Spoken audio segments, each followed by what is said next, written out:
GST next generation reforms వచ్చేసాయి. దీనిలో ప్రత్యేకంగా చెప్పుకోవాలంటే ఏరేటెడ్ డ్రింక్స్ లేదా కార్బొనేటెడ్ డ్రింక్స్, మనం తీసుకునే ఈ సాఫ్ట్ డ్రింక్స్ ఉంటాయి కదా, ఇవన్నీ, దాంతోపాటు ఫ్రూట్ బేస్డ్ కార్బొనేటెడ్ డ్రింక్స్ కూడా, వీటన్నిటిపైన 40% స్పెషల్ ట్యాక్స్ పడుతుంది.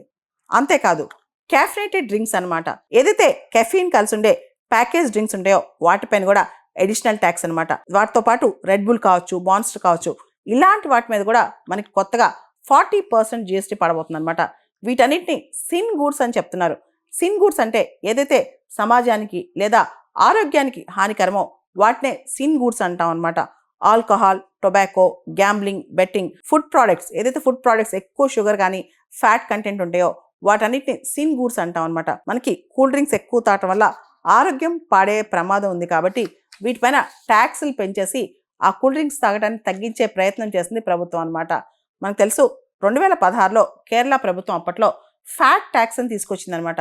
ఏదైతే ఫ్యాటీ ఈ జంక్ ఫుడ్స్ ఉంటాయో వాటి మీద ఎక్కువ ట్యాక్స్ అనమాట. తర్వాత అదే సంవత్సరం బీహార్లో సమోసా ట్యాక్స్ అని వచ్చిందనమాట.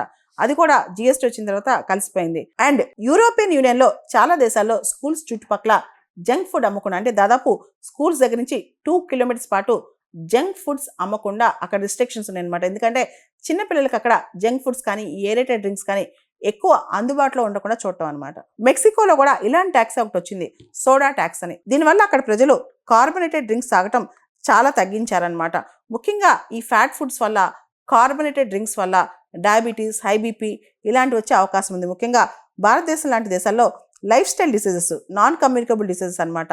డయాబెటీస్ కావచ్చు, హై బీపీ కావచ్చు, ఒబెసిటీ కావచ్చు, ఇవన్నీ కూడా సైలెంట్ ఎపిడమిక్స్ అంటున్నారనమాట.